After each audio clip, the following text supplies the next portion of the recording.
Hi, and welcome to the Coach's Corner, a featured part of the locker room.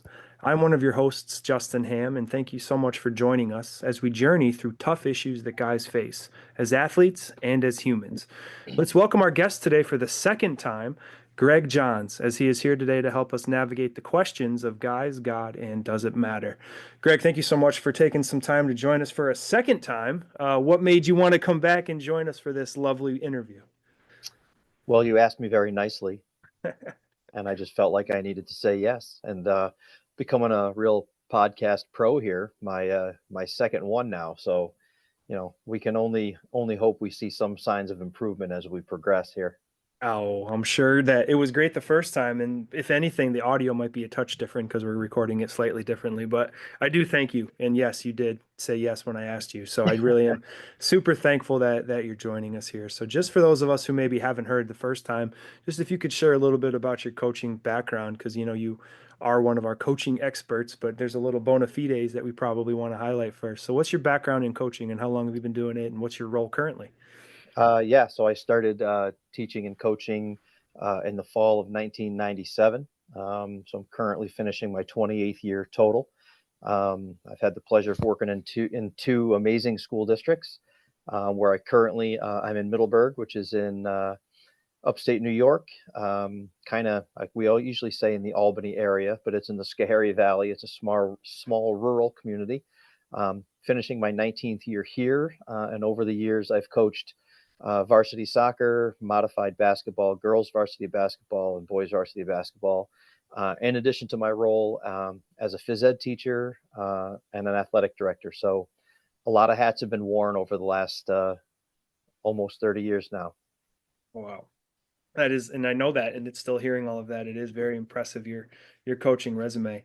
Um, in all of that time, what are some changes that you've seen in coaching throughout the ranks, whether it was starting almost 30 years ago to now? What are some trends that you've seen in the coaching world where things maybe are moving in a different direction than maybe when you first started? Well, I think one of the big ones is I think that student athletes and students in general in today's world have a lot of external distractions that they're dealing with. Hmm. We have a lot more kids, obviously now with social media. We have a lot more kids now that work and hold part-time jobs that have to support, certain elements of their lives on their own, and all of those things. I feel like plays a factor in how as coaches we try to get them to be 100% committed to the team, to the sport, to your program, whatever the case is. Feel like there's the student athletes have more distractions now, and I think just as a whole we're seeing a lot more blended families that maybe are splitting custody, those types of things, which obviously is um, poses challenges unto itself as well. So all those things, they all lend itself to just that change, and for us adapting to that change and still trying to do as good a job as we can as coaches and role models, while understanding that the student athletes and the kids that we have in schools are enduring big changes in their lives as well, and not all of them are very well equipped to handle all those things. You're dealing with kids that are 14, 15, 16, maybe as old as 18 in some cases, but still they're still young people that are navigating all of these different changes in their lives and trying to balance their schoolwork and balance their academics and their athletics. And so I think for what I'm noticing now is students are younger and younger, trying to figure things out for themselves. Hmm. Whereas I feel like in the mid 90s when I got started, it was really the kids and the parents were much more in tune with what was going on. Whereas now I feel like due to some changes, I mean, most families now, if they're have both mother and father living at home, they're two income families because they have to be. It's not there's very few stay at home moms now, where the dads are working, and so there's lots of different things just based on the economy and based on those types of things that are causing in some cases sports to be maybe less of a priority than they were back when I Mm, started, when I was playing when I was a kid, because there wasn't much else to do but that, and you were expected that you were going to play two or three sports. And now, we do have some kids that do play two or three, but we have a lot of kids that don't play any, right, and right. that's decreasing the numbers throughout programs and cutting out programs. So it's just a trickle down effect of just lots of change that we're seeing all over. So, as somebody who has been around coaching for a little while, what are some strategies that you think could be implemented that might help us begin to probably never combat, that's probably the wrong word, but maybe counter all of these distractions and things that go on because, we're seeing that maybe like you just said, programs are dwindling or schools are having to merge and there's just a lack of interest with athletes playing. So what are some strategies that might be able to be put in place that might alleviate some of that from your perspective? Well, I think, if you have the chance to be the head coach of a program, is just being consistent in what you're doing, especially if what you're doing is working. And then if what you're doing isn't working, being adaptable and being able to adjust in a way that's going to hopefully maybe generate more interest within your program, which could lead to, more participation, which could lead to more success. Um, and I think first and foremost, in that level of consistency is getting the student athletes to buy in to what you're doing, Mm, and that will get them to buy into to playing for you and wanting to play for you. And in that, um, looking beyond the results, we're very result oriented, obviously, as coaches, and we should still want to compete and still want to, want to win games and win league titles and do those things and section titles. sure. And for one of our great friends, a state title this year. That's right. But ultimately, I think really, leading these kids in a way that is a from a spot of love and not just what can you do for me.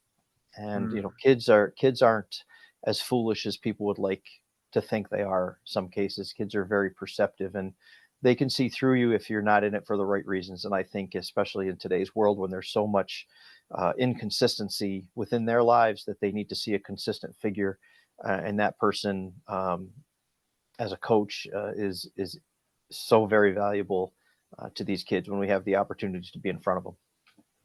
yeah, I think that is something that obviously I think everyone they compete because they want to win. I mean, that's the goal, right? Especially as you move up the ranks in your level of play from modified to JV to varsity, the winning becomes more and more the focal point, as well as, we want to make sure they turn out to be good humans that contribute to society and all of that. But the one thing you said was this idea of buying in. So I think in order for a coach, from my perspective, for a coach to be able to get buy-in, they have to at least have a vision of where they want to have the program go. What do you think the average high school coach, or maybe any coach, how many of them actually have like a vision and a clear direction that they want to take the program in? And how important is that as they're trying to gain buy-in from their athletes? Yeah, well, I think, nothing succeeds like success, right? So, the first school that I worked at, I was part of a very successful program because of a coach who built that there. And although I was only the head coach there for 1 year before I came here, when I took over the program here, I took over for a coach who was very successful as well. Therefore, that expectation year to year of, um, obviously there's a standard there, right? And all coaches are different. We all coach to our personalities, but those of us coaches that are believers, I think we can have that standard of excellence when it comes to performance and results, but we can also have that standard of excellence when it comes to consistency throughout the program. And the players' conduct in the school, where what's their life like on social media, how are they treating their peers, what's their discipline like in school. And I think that that's one thing that I've always tried to do, here as the head coach, as I just finished my 17th year as the head coach here, which is to be, have my hand a little bit in the program at all levels, so Mhm. that way the younger players know that there's a expectation and a standard when they come up to, the varsity level. And when there's a younger kid who's having trouble in school academically or maybe behaviorally, as the head coach of the program, getting involved and trying to see what's going on there, and letting that kid know, hey, we care about you as a person. We want you to achieve, maximize who you are in our program, but also as a student. and just letting them know that that you're there and you're there and supporting them, and come from a place of not always telling them what to do, but kind of guiding them and helping them navigate. Yeah, that idea, and I know it's been said a million times, but kids don't care how much you know until they know how much you care. And it's kind of sounds like what you're saying is, really getting involved with them a little bit outside of just the sport and not just the kids that we're coaching, but the ones that are going to be replacing them as well. Hmm. So, that sounds like that's a really great idea, and I love that because that's something like a tangible action that maybe there's a coach listening to this and they're like, hey, maybe our culture isn't in a spot where I want it to be, and here's where, I would like it to go, and that's like a real clear something that they could do, get involved in the lower programs, or if they're a younger coach, see if you can tag along with the JV coach or the varsity coach, just get the programs more connected. But that's something that I think can be kind of more of an internal thing. What is some ideas or what are some things you've seen as far as maybe some external, maybe distractions or maybe pressures might be a better word that might be affecting, how a coach is able to coach? How would they navigate those specifically? Well, I think we see a lot more now, where the level of communication, there's many different ways now that coaches are accessible to parents, guardians, caregivers. You know, it's nothing to for a coach to get beyond the business end of a negative Facebook post, or get a social media, or get, something on a Facebook message, or something where a parent, doesn't reach out, privately, doesn't, leave doesn't email to the coach's school email. They reach right out directly, and there's usually, in a lot of cases, there's never a conversation leading up to that.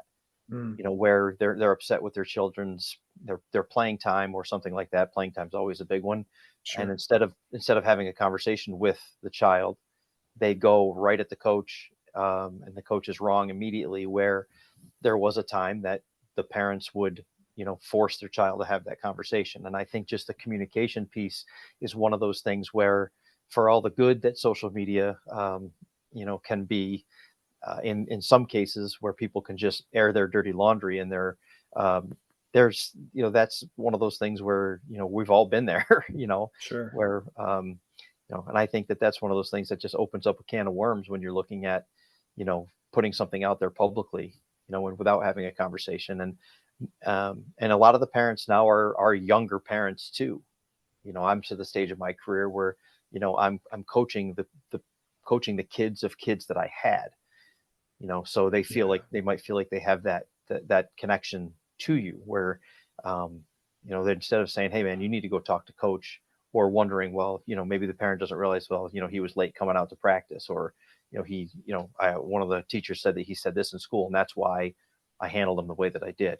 That Mm, communication piece, especially for student athletes, because they're used to just being able to type down whatever it is that they want to say and send it, instead of having yeah. a conversation face to face, which is something that we try to do, with our kids, is to pull them in, and have that eye contact, have that dialogue with them, as opposed to just, a text message is fine here or there, but when it ultimately comes down to it, that human interaction is something where, we want Mm. to try to connect with them. Yeah, especially in those conversations of consequence, whether it is about playing time or whether it is about, the expectations. It almost sounds like what you're saying too, though, is that there's almost like a lack of trust at times between some players or maybe parents, and then how like what they're taking from their coach, almost where it's like the matter of, you know, maybe there's ignorance, maybe they don't understand all the details, so they're not afraid to go and say it all there. So the communication piece goes, I think, hand in hand with the idea of building a trust with the parents as well. Right. Well, And I there's a don't, disconnect sometimes at home yeah, too, right? Where, the parent goes to the game, and they only lock in, and they only watch their kid out there, but they haven't had a conversation about, hey, how's practice going? Has right. coach given you any feedback? Have you had a conversation with him about, where you're going to be at in the lineup, that type of thing? Where parents should be having those conversations with their kids so they can get their kids feedback. And then if they feel like there's a concern, I welcome concerns if they're justified. Sure. Um, and I feel like, one of the questions I always ask, if there is an issue, is, have you talked to your child about this? Mm, Have you gotten their side of why, they're getting these minutes, or why I pulled them out, or whatever? Um, So I think that there's that lack of communication there too, because of some of those things that we talked about earlier. The parent that works all day, and then by the time the kid gets home, the parent's getting home from work, everybody's tired. You have a quick dinner, do some homework, and Mhm. next thing you know, it's bedtime, and then the process gets repeated. So that, I think there's um, less and less of families that sit down together at night and have a dinner table conversation without their phones. Right. And I just think that that's part of the world that we live in. And um, I'm not sure what the answer is to that, other Yeah. than, to really, as parents, trying to be intentional with that. I mean, there's always times that we're rushed and we have to force things and, just get things moving. But just that time of just sitting around and having that conversation. We talk a lot about, the car ride home. If a kid doesn't ride home on the bus and he rides home with his parents, what gets Right. said in that car ride from the game to home is important. And whether Yeah. it could be really positive, it could be really negative, but that conversation that they have with each other is going to set the tone for how that kid's going to come into practice the next day. Yeah. So everybody has to adjust and has to learn how to communicate better. I think that's the biggest thing that's changed over the years, is just the communication piece. Is one of those. It went from being pretty cut and dried, pre cell phone and pre email and all that. It was, hey, can I talk to you? And it was face to face, knock on your door. Right. To, you get up and somebody sends you a screenshot of something somebody just said about you on Facebook. And that happened. Mhm. That happened to one of our coaches this week. Yep. So it's Yeah. unfortunately, it's part of the world we live in, and I think it probably happens more than we would want to imagine or want to admit.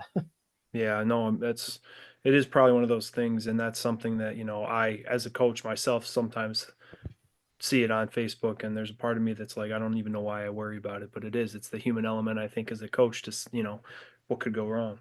Yeah. But kind of switching gears, but kind of staying in the same place, right? So we talked a lot about, parenting and, knowing you have two athletes yourself, how do you see yourself adjusting from being their coach when they were in high school playing for you?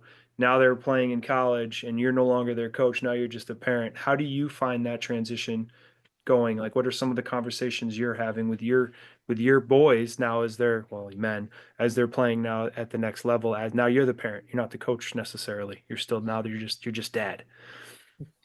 Yeah, that's a tough one, but I think I try to handle it the way that I would like other Right. people to have handled it, while their kid was playing for me, which was, well, Absolutely. our oldest is now done. He graduated last weekend, so he's on to the next chapter, and our Whoop youngest, whoop.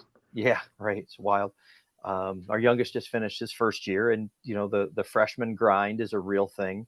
where the minutes he got, he fought for, and the message to both of them is, when all is said and done, you've got to be able to look at yourself in the mirror and know that you did everything you could. Right. Whether you felt at the end of it, man, I don't really feel like I got a fair shake, but I trained the way that I had to. I was accountable. I was at practice. I was a good teammate. I made the most of my minutes.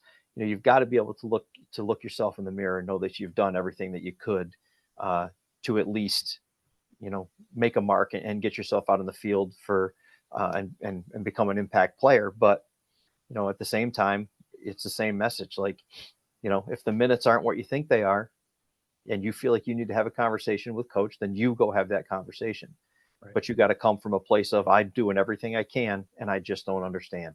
You can't Right. show up late to practice and finish last in runs, and slack off in drills, and think that you're going to have to think that you've earned the right to have a voice, because you haven't. Mm. Mm.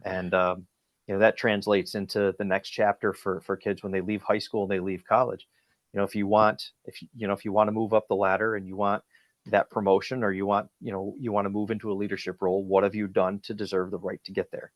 Right. And have you been the kind of employee that the people are going to want to be a leader? Or are you just you're there when you're supposed to be there, you leave when you're supposed to leave, but you know you don't come in early, you don't stay late when you need to. you know you can't Mm. have a conversation about something if the results aren't deserved. You can't have, we say you have unrealistic uh, expectations for the amount of work that you're putting in. And we've said that Right. to kids before. Hmm. So I think that's the message now, especially. I mean, our youngest son is 19. It's not like I'm going to call up his coach as a dad who doesn't know the guy and plead his case. Doesn't matter what I think. It's not my place. Right. I can try to guide him if he's going to have a conversation with him, or prompt him with some things maybe to ask or to say. But ultimately, it's something he's got to do. He's the one that's 9 hours from home. He's the one that is he's the one that's doing double sessions, triple sessions, whatever. And it was the same thing with our oldest. And you got to fight for what you want, and at the end of the day, you got to feel like you've done everything that you could to deserve to be out there. Yeah, no, I'll only ask you that question just because, I mean, obviously, those of you listening might not realize this, but Greg's oldest son was a 1,000 point scorer in basketball and went on to play college basketball. And his youngest son is currently the fifth leading scorer in New York State boys soccer history. So very accomplished high school players. And then when they got to college, these are the conversations that, these are the experiences that they had to go through. So their high school experience was very much one thing, and then in college, like as everyone does, it changes. So having these conversations, so it just, if anything, gives credibility to the fact that this isn't just some ideal that Greg is wishing all parents do. It's something he's having to do in the moment in real time, and it is possible, and it can't be easy. I mean, it's got to be frustrating. A lot of times as coaches, it's we see what it is, but just going to practice, that's the bare minimum, right? Like that's what everybody's expected to do. That's the expectation. Show up at practice, practice for your 2 hours, and then go home.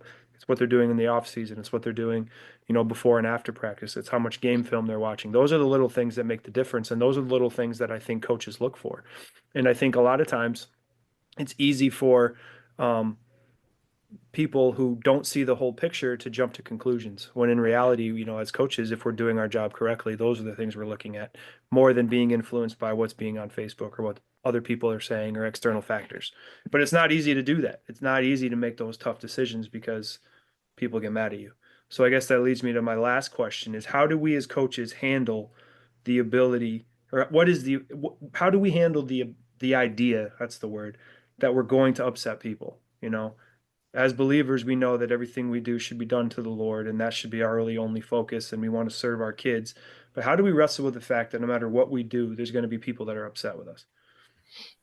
I think it's just knowing where your heart is and what place you're coming from.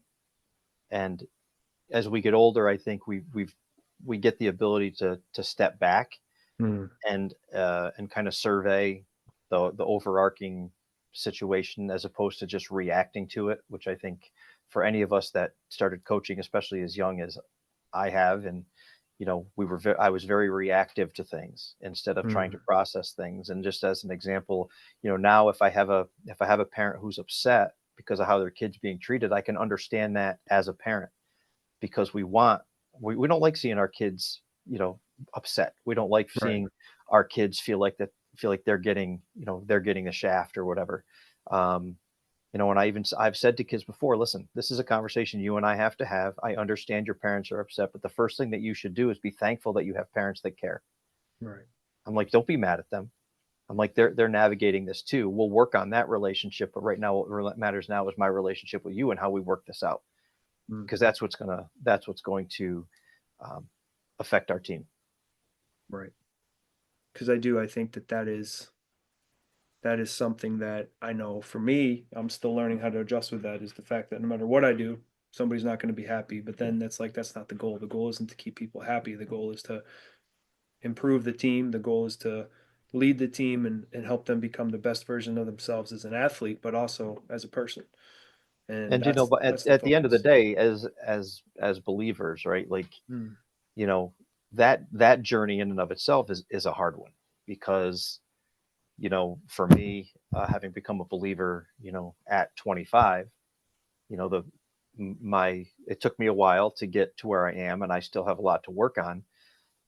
But I can make decisions, whether they're hard decisions, which could be, a kid who needs to be disciplined because of whatever, pick something, Mm. or it's just, something where, I'm with my heart, I'm making a decision that's best for the team or best for a kid or whatever the case is. I have to know that I'm coming from a place of caring, of compassion, of love, instead of just arbitrarily making decisions. And we don't always necessarily, um, maybe in certain circles, commit everything to prayer immediately. But I think, you know, guarding yourself in prayer before you get started and asking for guidance from the Lord in those hard times, which are inevitable for all of Right. us.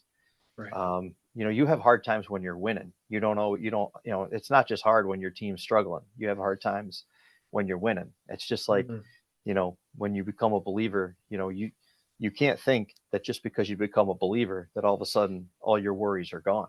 You No. have to keep your guard up even more. And as a coach, it's one of those, like, it's easy. Like, when I'm coaching a game, on a Friday afternoon in mid-September, however many people come to my game, they're watching me work. They're at my job, right? If I have a parent who works in a warehouse, or I have a parent who works in an office, or who's a lawyer or whatever, I'm not going to their workplace to watch what they do and judge what they do. But as coaches, that's part of it. So what we portray out there and who we are out there, that does matter, Mm. and we don't always sometimes live up to that. We've all, I think, had our mishaps here and there by running on emotion.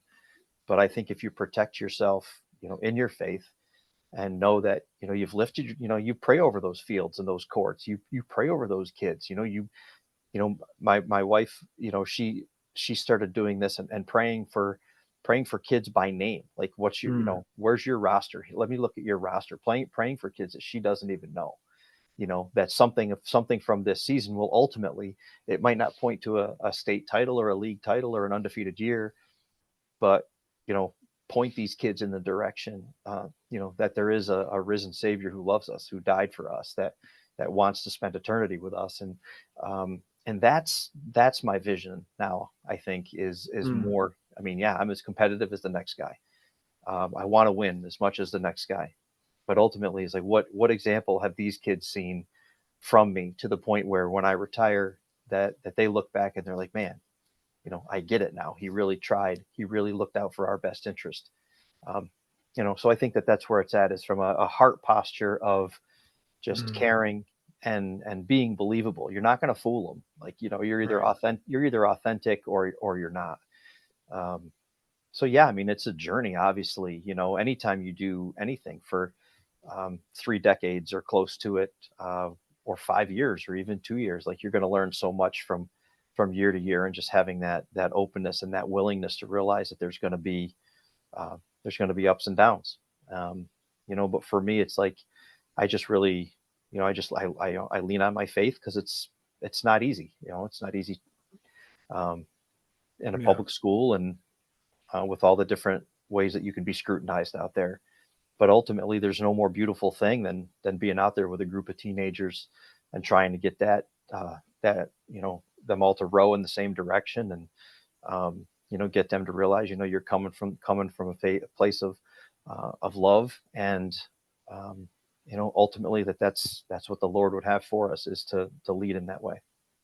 Yeah, that's amazing. And I think, what's so cool is as seeing, and hearing and, knowing what you're doing and how you're coaching and how you're leading, and you're letting your faith be a massive part of how you do that.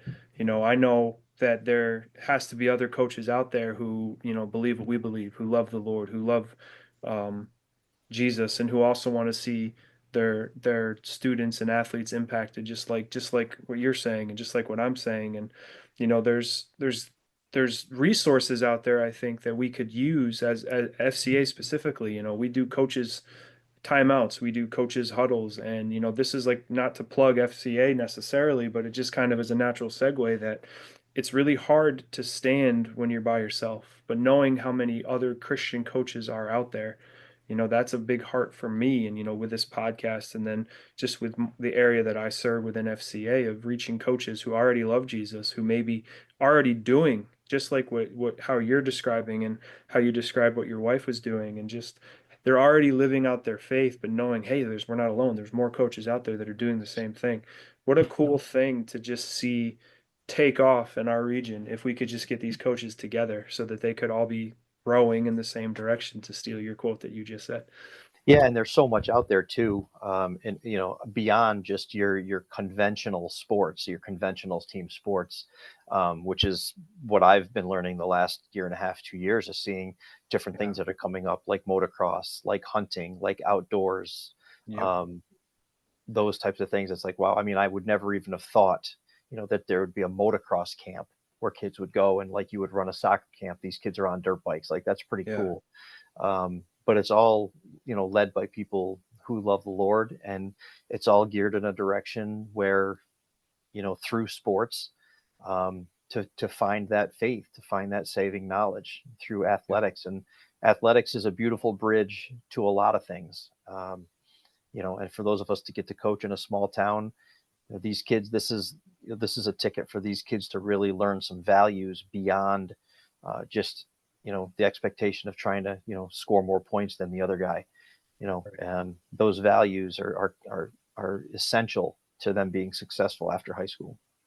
Absolutely. So this is a call to action. If there's any coaches out there that love the Lord, that already, have that faith component and are looking to connect with other coaches, we'd love to have you connect with us. So I'll have our emails and socials and all that fun stuff in our description so that you could reach out if you're a coach looking for that connection.